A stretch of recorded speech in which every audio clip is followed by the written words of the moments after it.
Alpha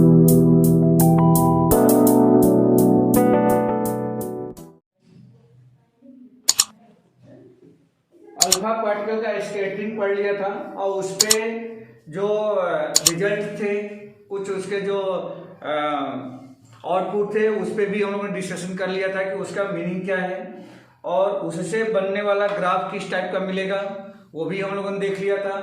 इसके अलावा उसमें कुल कितने अल्फा पार्टिकल किस एंगल पे जा रहे हैं, तो कुल कितने अल्फा पार्टिकल उस डायरेक्शन में जा रहे होंगे, उस एंगल पे जा रहे होंगे, उसका कैलकुलेशन का हम लोगों ने फार्मूला भी देख लिया था। n = kj² अपान में sin की पावर 4 θ/2। तो ये सारी चीजें हम लोगों ने डिस्कस कर लिया था। आज एक नई चीज हम लोग पढ़ने जा रहे हैं, distance of closest approach. Distance of closest approach.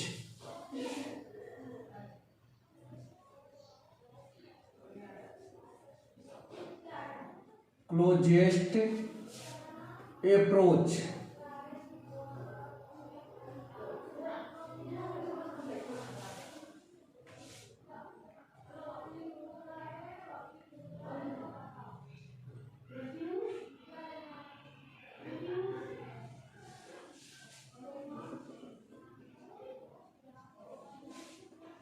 Distance of closest approach, इसका मतलब क्या है?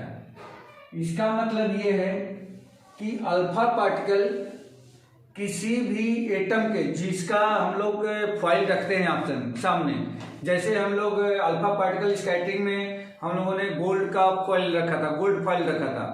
तो उस गोल्ड फॉइल में जो एटम्स हैं और जो उसका न्यूक्लियस का हम लोग डिस्कस कर रहे थे कि जिस सॉलिड से टकरा करके कोई भी अल्फा पार्टिकल 180 डिग्री पर रिटर्न हो जाता है, उसको न्यूक्लियस बोला गया था।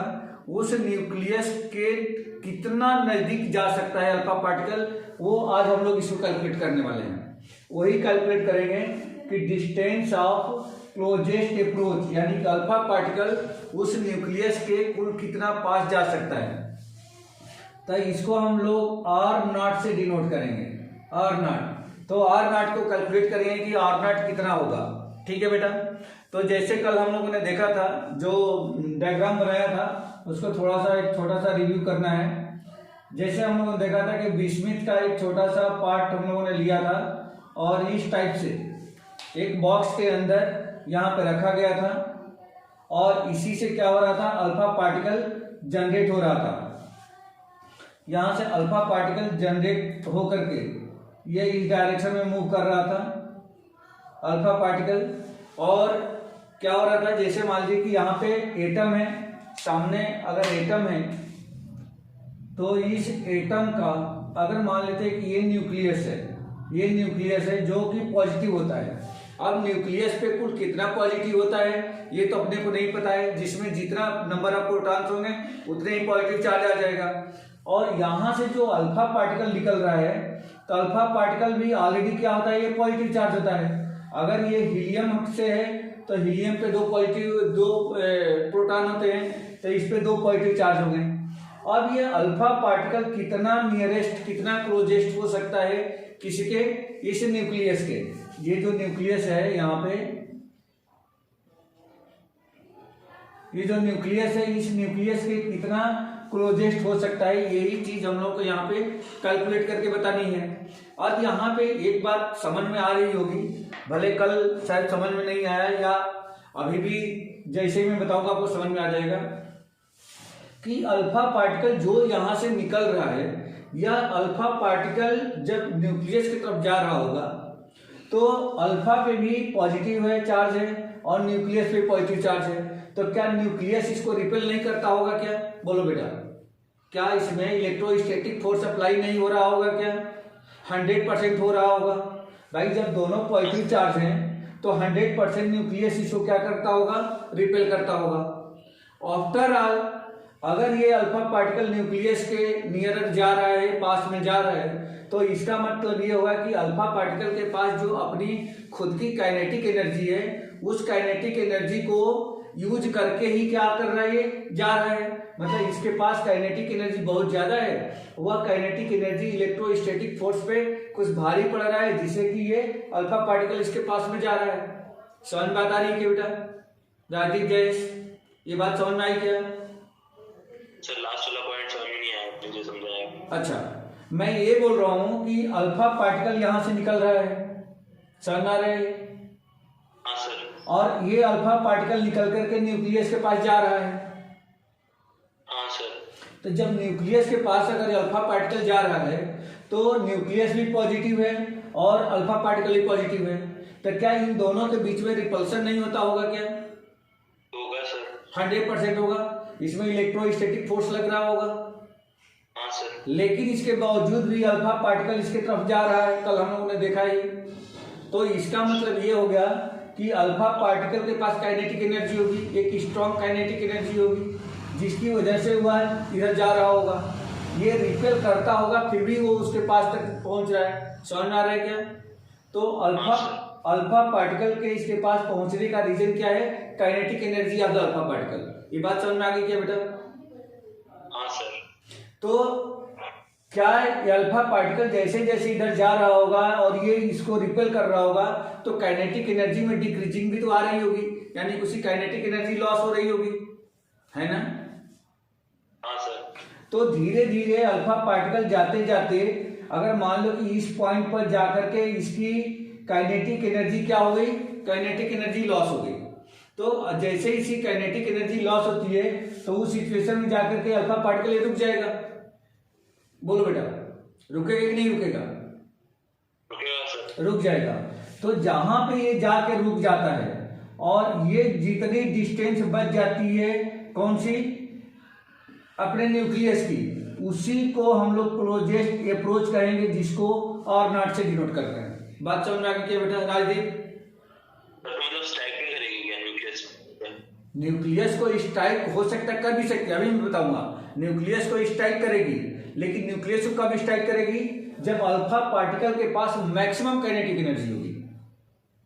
अच्छा। जब alpha particle pass maximum kinetic energy होगी तो उस सिचुएशन में जाकर के न्यूक्लियस को टच कर जाएगी, बट न्यूक्लियस के अंदर नहीं जाएगी, क्योंकि न्यूक्लियस बहुत ज्यादा स्ट्रांग है, उसको ये छेद नहीं सकती है, भेद नहीं सकती है, उसको क्रॉस नहीं कर सकती है। समझ में आ रहा है क्या? हाँ सर। तो न्यूक्लियस को टच करेगा, लेकिन वो कब करेगा? जब इसकी काइनेटिक एनर्जी मैक्सिमम होगी, ठीक है? लेकिन अगर नॉर्मल काइनेटिक एनर्जी है तो जहां तक काइनेटिक एनर्जी होगी वहां तक जाएगा, नहीं तो वहां से क्या हो जाएगा? वो रिपेल हो जाएगा और फिर वो सीधे रिटर्न हो जाएगा पीछे की तरफ। समझ में आ गया बेटा? ये बात समझ में आ गई क्या? हाँ सर। ठीक है। तो यहां से इसके इलेक्ट्रोस्टैटिक फोर्स के अगेंस्ट अगर ये काइनेटिक एनर्जी की हेल्प से अल्फा पार्टिकल जा रहा है तो इसका मतलब कि काइनेटिक एनर्जी लॉस हो रही है, यानी कि इलेक्ट्रोस्टैटिक फोर्स के अगेंस्ट वो वर्क कर रहा है। तो जब इलेक्ट्रोस्टैटिक फोर्स के अगेंस्ट वर्क करता है तो वह एनर्जी किस रूप में स्टोर होती है बेटा?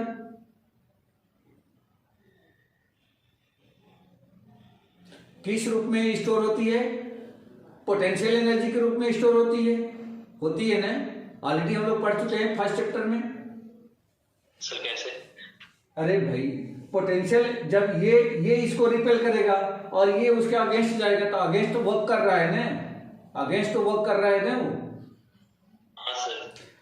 पोटेंशियल एनर्जी की डेफिनेशन क्या पढ़े थे हम लोग, याद है फर्स्ट चैप्टर में? एनर्जी जब किसी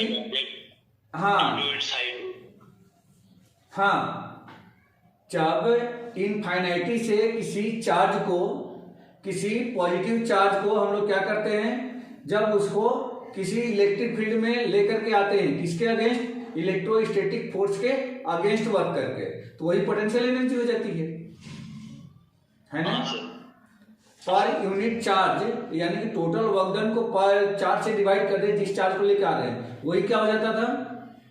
पोटेंशियल एनर्जी। तो यहाँ पे पोटेंशियल एनर्जी मैं यहाँ लिखता हूँ। पोटेंशियल एनर्जी का फॉर्मूला क्या था? क्या पढ़े थे हम लोग, याद है राजदीप? हाँ, नहीं, वो नहीं, आप इसको चार्ज के रूप में बताओ बेटा। चार्ज वाला पोटेंशियल सर एक बार रिपीट करेंगे? हाँ, पोटेंशियल एनर्जी का फॉर्मूला क्या पढ़े थे हम लोग इलेक्ट्रोस्टैटिक में? Sir Q. हाँ, बिल्कुल। K Q1 Q2 अपान में R, यही पढ़े थे क्या बेटा? Yes sir. K Q1 Q2 अपान में R, ठीक है। ये पोटेंशियल एनर्जी का फॉर्मूला था। Q1 Q2 दोनों चार्ज हैं। अब देखो बेटा, यहाँ पे Q1 क्या है? अल्फा पार्टिकल, और Q2 क्या है? न्यूक्लियस। समझ में आता नहीं है क्या भाई? यही तो दो चार्ज हैं जो दोनों एक दूसरे के कांटेक्ट में आ रहे हैं, है ना? हाँ सर। तो यहाँ पे अगर मैं ये कर लेता हूं कि अप्लाइंग, अच्छा एक चीज और बता दीजिए आप कि ये जो अल्फा पार्टिकल जो यहां से जा रहा है और यहाँ पे न्यूक्लियस है, तो ये अल्फा पार्टिकल इस न्यूक्लियस से हम क्या इनफाइनाइट डिस्टेंस पर सिचुएटेड मान सकते हैं क्या कि ये इनफाइनाइट डिस्टेंस पे है? Yes sir. क्योंकि एटम का जितना बड़ा एटम होता है उससे लाख गुना छोटा, 1 लाख गुना छोटा क्या होता है? न्यूक्लियस होता है। ये रदरफोर्ड ने बताया था। तो इसका मतलब ये हो गया कि अगर एटम अगर कुछ भी है, अगर एटम की साइज कुछ भी है तो उससे लाख गुना छोटा उसकी क्या होगी? न्यूक्लियस होगी। तो इस न्यूक्लियस के लिए, इतने छोटे न्यूक्लियस के लिए ये जो डिस्टेंस होगी वो इनफाइनाइट होगी। तो मैं मान लेता हूं कि यह कितनी डिस्टेंस पर है? न्यूक्लियस से इनफाइनाइट डिस्टेंस पे है। अब यहां पे यदि कंजर्वेशन ऑफ मैकेनिकल एनर्जी का यूज कर दें तो applying by conservation of mechanical energy, क्या पढ़े थे बेटा 11th में? हम लोगों ने पढ़ा था 11th में कि initial potential energy plus initial kinetic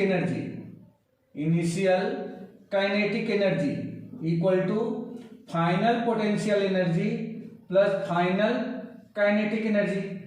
यही तो पढ़े हैं ना बेटा? यही तो पढ़े हैं कि हमेशा पोटेंशियल एनर्जी और काइनेटिक एनर्जी का जो सम होता है वो हमेशा क्या होता है? कांस्टेंट रहता है। यही तो कंजर्वेशन ऑफ एनर्जी है ना राजदीप? क्लियर है ये? ठीक है। अब यहां से अगर हम लोग देखें तो इनिशियल पोटेंशियल एनर्जी, इसकी इनिशियल पोटेंशियल एनर्जी कितनी हो जाएगी बेटा अल्फा की? तो देखो अल्फा के लिए अगर मैं मान लेता हूं कि Q1 Q2 अपान में R, तो यहां से अगर मैं ये लिख लूं कि Ka इंटू Q1 का मतलब कि अल्फा पार्टिकल, Q2 का मतलब न्यूक्लियस, अपान में R बराबर कितना है? तो हमने मान लिया है कि इसकी डिस्टेंस कितनी है? इनफाइनाइट है। ये हो गया प्लस काइनेटिक एनर्जी इनिशियल, इसको ऐसे कैसे मैं रख देता हूं, equal to final potential energy कितनी हो जाएगी बेटा? अगर ये यहां से चल करके यहां तक आ जाता है तो ये डिस्टेंस कितनी बच गई? R0। तो यहां पे क्या हो जाएगा? K इंटू Q1 Q2 अपान में, और इन दोनों के बीच का डिफरेंस, जैसे अल्फा पार्टिकल चल करके यहाँ पे आ गया और यहाँ पे आकर के इसकी वेलोसिटी क्या हो चुकी है? 0 हो चुकी है, मतलब काइनेटिक एनर्जी ओवर हो चुकी है। तब यही तक रहेगा। तो ये डिस्टेंस कितना हो गया? R0, और प्लस में kinetic energy final kinetic energy इस पोजीशन में क्या होगी बेटा उसकी? 0। तो फाइनल काइनेटिक एनर्जी 0 हो गई। ये समझ में आ गया इतनी बात? ठीक है। अब बेटा इसको अगर इनफाइनाइट से डिवाइड करेंगे तो क्या हो जाएगा? ये भी 0 हो गया क्या? Yes sir. किसी भी चीज को यदि इनफाइनाइट से, किसी भी नंबर को इनफाइनाइट से डिवाइड किया जाए तो 0 हो गया। तो ये हो गया आपका 0, ये तो 0 बन गया। तो यहां से काइनेटिक एनर्जी इक्वल टू क्या मिल गया हमें? K Q1 Q2 अपान में R0। ये हमें मिल गया इसकी काइनेटिक एनर्जी, इस अल्फा पार्टिकल की काइनेटिक एनर्जी ये हमने फाइंड आउट कर लिया। अब यहाँ पे K की वैल्यू क्या होती है? Where K equal to 1/4 pi epsilon naught. ये ऑलरेडी हम लोग पहले ही पढ़ चुके हैं फर्स्ट चैप्टर में। अब बेटा ये हम लोगों को कैलकुलेट करना है कि ये R0 कितना हो सकता है। तो R0 को हम लोग कैलकुलेट कर सकते हैं। ये अल्फा पार्टिकल है। अल्फा पार्टिकल का मतलब क्या हो गया? उस पे अल्फा पार्टिकल पे सिंस Q1 क्या है? ये अल्फा पार्टिकल है, अल्फा पार्टिकल। तो इस पे चार्ज कितना हो जाएगा बेटा बोलो?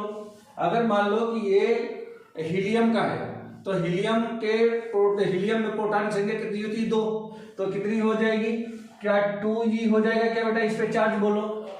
2e हो जाएगा, जहां पे e इक्वल एलिमेंट्री चार्ज है। क्लियर है? Q1 पे चार्ज इतना हो जाएगा क्या? 2e। राजदीप जयेश कैसे होगा? हाँ भाई, इसमें हीलियम का, मान लो कि ये हीलियम का है, हीलियम का जो न्यूक्लियस होता है वही क्या कहलाता है? वही अल्फा पार्टिकल कहलाता है। तो हीलियम का एटॉमिक नंबर कितना होता है? 2। तो जितना एटॉमिक नंबर होता है उतने ही तो प्रोटॉन होते हैं, उतने इलेक्ट्रॉन होते हैं। हाँ सर। तो 2e चार्ज हो गया क्या? हाँ सर। ठीक है। और Q2 क्या है बेटा? Q2 जो है ये न्यूक्लियस है, ये न्यूक्लियस है। तो इसका चार्ज कितना हो जाएगा? अब देखो बेटा, ये न्यूक्लियस अलग अलग हम फाइल ले चुके हैं, अलग अलग एटम हो सकते हैं, तो सबका न्यूक्लियस अलग अलग होगा और सबके न्यूक्लियस में प्रोटॉन की संख्या क्या होगी? अलग अलग होगी। समझ बात आ रही है क्या? ये बात समझ में आ रही है क्या? Yes sir. ठीक है। अब मान लेते हैं कि अगर उस एटम का एटॉमिक नंबर Z हो, अगर मैं मान लेता हूं कि उसका एटॉमिक नंबर Z हो, तो उसमें प्रोटॉन की संख्या भी उतनी ही होगी, Z होगी कि नहीं होगी? और ये प्रोटॉन पे चार्ज अगर E हो तो टोटल न्यूक्लियस का चार्ज क्या Z इंटू E हो जाएगा क्या बेटा? बोलो। Yes sir. तो ठीक है, तो ये पॉजिटिव Ze हो गया और ये भी पॉजिटिव 2e हो गया। अब अगर इन दोनों की वैल्यू मैं इस वाली इक्वेशन में यहाँ पे रख दूं, तो काइनेटिक एनर्जी इक्वल टू कितना हो जाएगा यहाँ से? तो यहां से हो जाएगा therefore kinetic energy equal to K के प्लेस पे 1/4 pi epsilon naught, 1/4 pi epsilon naught into Q1 के प्लेस पे 2e इंटू में Q2 के प्लेस पे ZE अपॉन में, और ये हो जाएगा R0। ये समझ में आया क्या बेटा? इतनी बात समझ में आ गई क्या? Yes sir. ठीक है। अब यहां से R0 यदि मैं कैलकुलेट कर दूं, ये Z है बेटा, ये Z है। अगर यहां से R0 कैलकुलेट कर लिया जाए तो R0 इक्वल टू, इस R0 को इधर भेज दो बेटा, तो ये हो जाएगा R0 equal to 1/4 pi epsilon naught into 2ZE square upon में काइनेटिक एनर्जी। बोलो बेटा, समझ में आ गया क्या? ये समझ में आ गया क्या? कुछ डाउट है? No sir, clear. ठीक है। तो ये हम स्टार्टिंग में डाउट था। हैं? स्टार्टिंग में डाउट था सर, वो UF क्या था फाइनल? यू ये स्टार्टिंग में यहां पे हाँ सर, इसी में UF है ना? यू इनिशियल पोटेंशियल एनर्जी हाँ, और वो प्लस final वाला initial kinetic potential energy equal to final potential energy plus final kinetic energy. तो सर इसमें अपन ने अपन डिस्टेंस जो लिया वो R0 क्यों लिया? हाँ, R0 इसलिए लिया, देखो ये इनिशियल पोटेंशियल एनर्जी मतलब इसके और इसके, मतलब यहाँ की पोटेंशियल एनर्जी पार्टिकल की निकाल रहे हैं, तो इन दोनों के बीच की डिस्टेंस हमने क्या मान रखा है कि इनफाइनाइट है। तो यहाँ पे तो इनफाइनाइट लिख दिया। जब फाइनल में गए तो ये अल्फा पार्टिकल चल करके यहाँ तक आ चुका है। हाँ सर।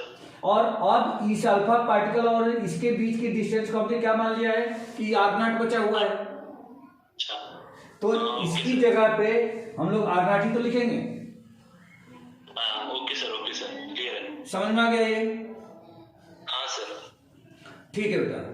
अब देखो, अब यहाँ पे जो हम लोग ये आप जो क्वेश्चन पूछे थे कि क्या अल्फा पार्टिकल इस न्यूक्लियस को टच करेगा, तो बिल्कुल करेगा। कब करेगा? जब इसकी काइनेटिक एनर्जी क्या होगी? मैक्सिमम होगी। ये मैं रफ कर दूं क्या? इधर का रफ करूं क्या? Yes sir. ठीक है।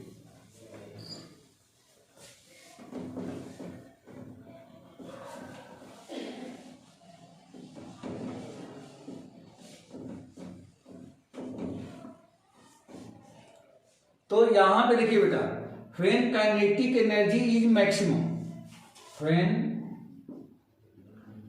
Kinetic energy is maximum.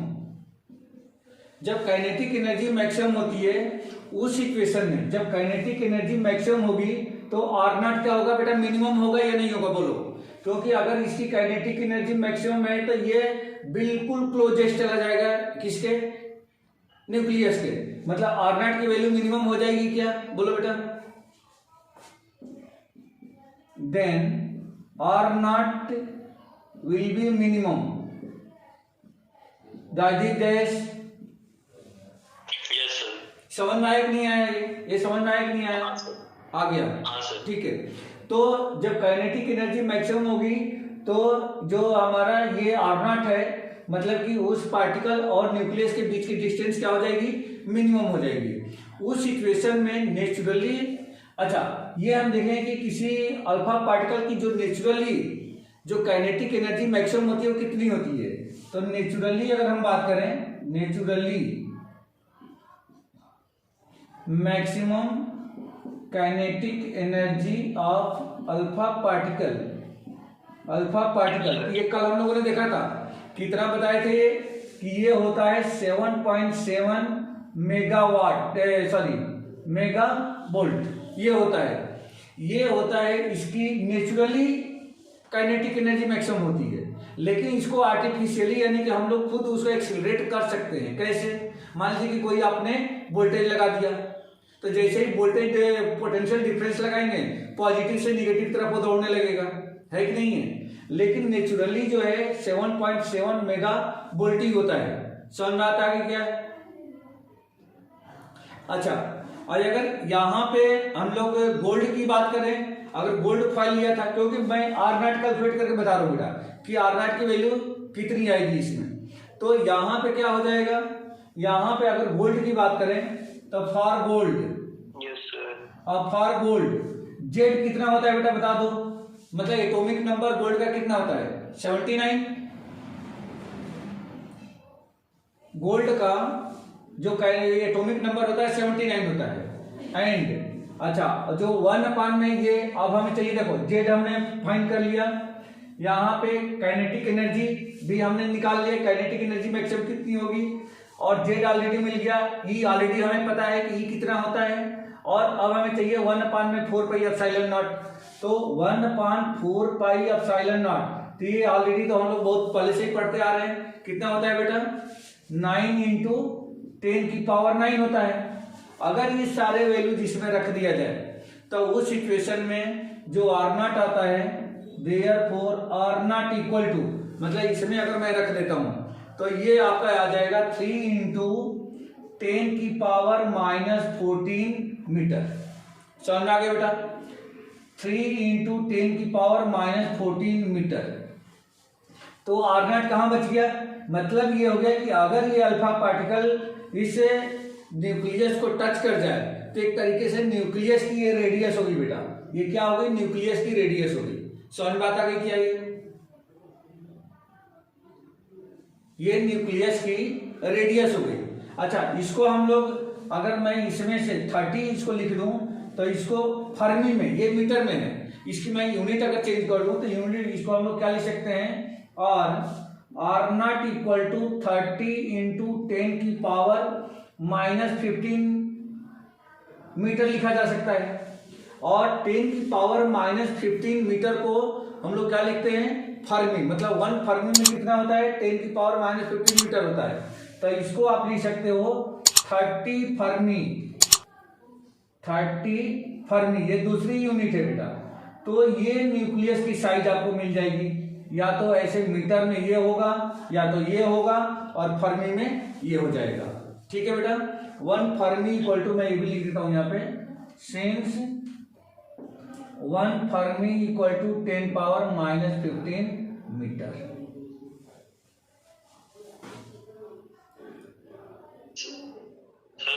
हाँ बेटा बोलिए। आर नॉट की वैल्यू अपन को वैल्यू पुट करने के बाद मिली ना? हाँ, ये आर नॉट की वैल्यू ना इसमें रखने के बाद 1/4 पाई एप्सिलॉन नॉट की जगह पे हमने क्या लिखा, 9 × 10⁹, 2 रहेगा ही, जेड के प्लेस पे हमने क्या लिखा 79, और ई के प्लेस पे क्या लिखेंगे बेटा, ये चार्ज ऑफ इलेक्ट्रॉन या चार्ज ऑफ प्रोटॉन है, तो यहाँ पे पॉजिटिव है, तो 1.9 इंटू 10 टू द पावर -19 का होल स्क्वायर आ जाएगा, इंटू में अपान में काइनेटिक एनर्जी की वैल्यू 7.7 समझ में आ गया। उसको कैलकुलेट करने के बाद से ये R0 की वैल्यू हमें मिल जाएगी। ठीक है सर, ये की वैल्यू अपनी 1.6 होगी ना, 1.6 इंटू 10 की पावर 9 19 सॉरी -19 ये कितना है, हाँ वही है 1.6 इंटू 10 की पावर -19। अभी आपने सर 1.9 बोला था इसलिए। अच्छा सॉरी, अगर ऐसा बोल दिया तो गलत है, 1.6 इंटू 10 की पावर -19, ठीक है। Okay sir. तो इस तरीके से हम लोगों ने कैलकुलेट कर लिया कि इसका एक तो न्यूक्लियस की साइज क्या हो सकती है, और दूसरा closest approach, distance of closest approach हम लोगों ने फाइंड आउट कर लिया। ठीक है बेटा। अब रदरफोर्ड मॉडल के कुछ ड्रॉबैक्स भी थे कि रदरफोर्ड मॉडल जो इन्होंने पेश किया था उसके कुछ ड्रॉबैक भी थे। तो ड्रॉबैक अलग अलग थे, इन्होंने कुछ चीजें एक्सप्लेन नहीं कर पाए थे, तो मैं उसको शॉर्टकट में बताता हूं कि इसके ड्रॉबैक क्या थे। रफ करो बेटा इसको। Yes sir. ठीक है।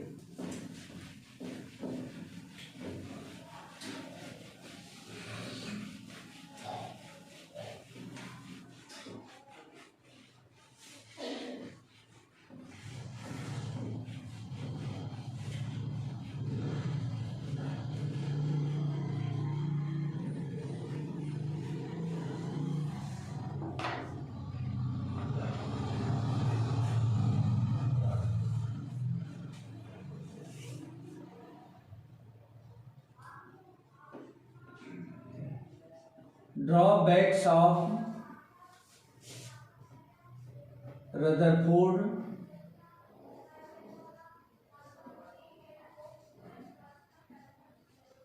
model of atom। इनके क्या क्या ड्रॉबैक्स थे जो इनके एक्सपेरिमेंट में कमियां रह गई, या जिसको इन्होंने सॉरी एक मिनट बेटा,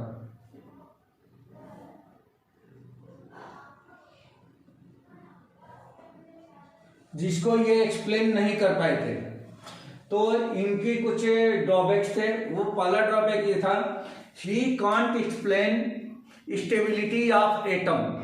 ये एटम की स्टेबिलिटी को एक्सप्लेन नहीं कर पाए। सबसे पहला ड्रॉबैक था, ही can't explain the stability of atom.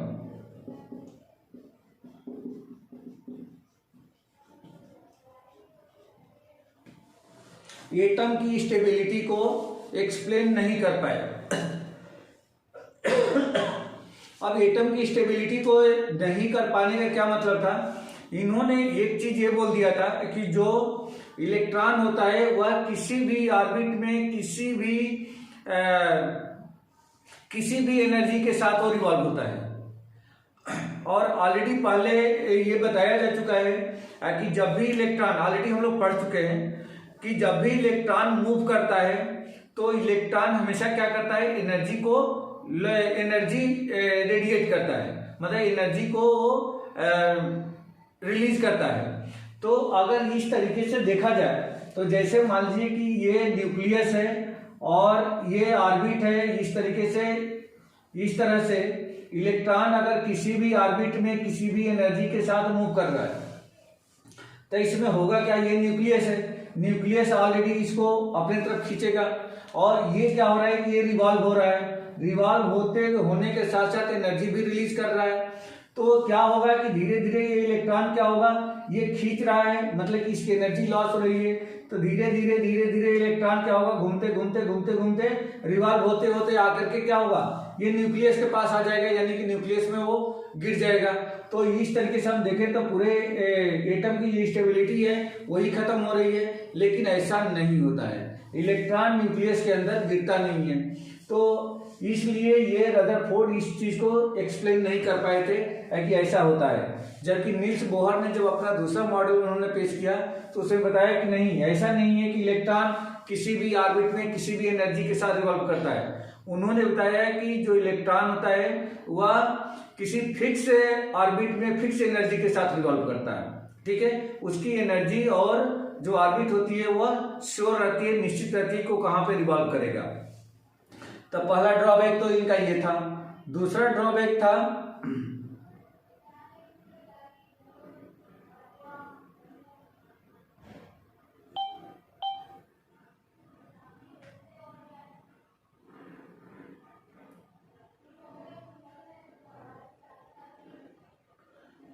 एक सेकंड बेटा।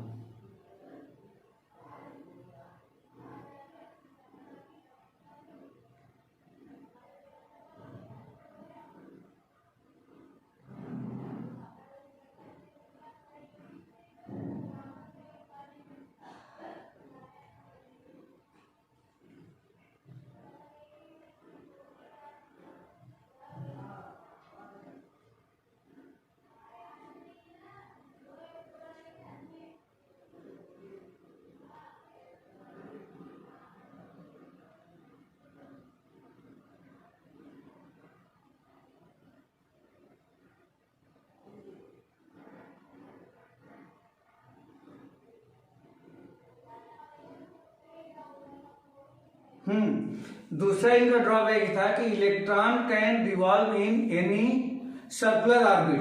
तो इसमें एक चीज ये भी देखा गया कि सर्कुलर ऑर्बिट में अगर किसी भी सर्कुलर ऑर्बिट में किसी भी एनर्जी के साथ अगर रिवॉल्व कर रहा है तो इसका एक कंटिन्यूअस स्पेक्ट्रम बनना चाहिए, कंटिन्यूअस स्पेक्ट्रम बनना चाहिए। लेकिन इसका कंटिन्यूअस स्पेक्ट्रम नहीं बना, कंटिन्यूअस स्पेक्ट्रम नहीं बना, कहीं पे मतलब क्या हो गया, डिस्क्रीट बना था।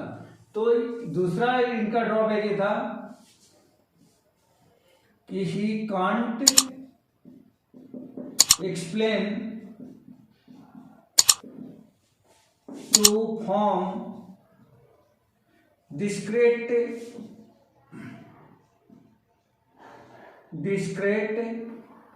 स्पेक्ट्रम।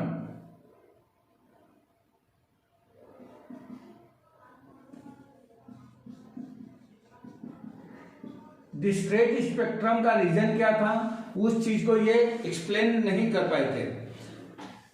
इसका रीजन ये था कि अगर इलेक्ट्रॉन जो है एक निश्चित ऑर्बिट में निश्चित एक फिक्स एनर्जी के साथ में रिवॉल्व करेगा तो उस सिचुएशन में क्या होगा, स्पेक्ट्रम डिस्क्रीट बनेंगे।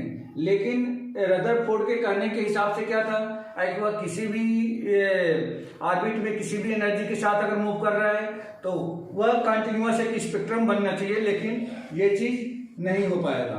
तो इस तरीके से कुछ चीजें यहाँ पे देखने को मिली कि रदरफोर्ड का जो एटम मॉडल था उसमें कुछ ड्रॉबैक्स थे, जिसकी वजह से बाद में क्या हो गया, ये फेल हो गया। फिर इसके बाद से दूसरे मॉडल्स आए और जो इन सारी चीजों को, ये जो सारी प्रॉब्लम्स थी उसको रिमूव किए और एक नया मॉडल जिसको नील्स बोहर के नाम से जानते हैं, तो नील्स बोहर का एटम मॉडल भी सामने आया। ठीक है बेटा, ये बात समझ में आ गई क्या, क्लियर हो गया?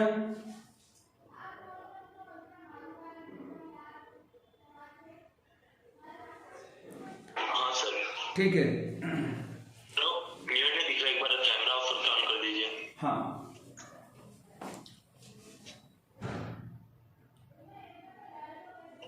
ठीक है सर, अभी भी सेम है, एक बार मैं रिफ्रेश करता हूँ।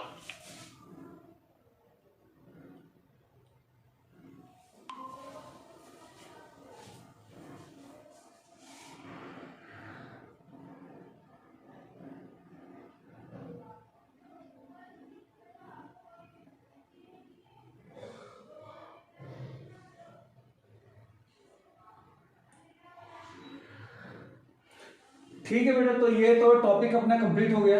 अब इसके बाद फिर एक न्यू टॉपिक है छोटा सा, तो उसको कल की क्लास में अपन देखते हैं, ठीक है।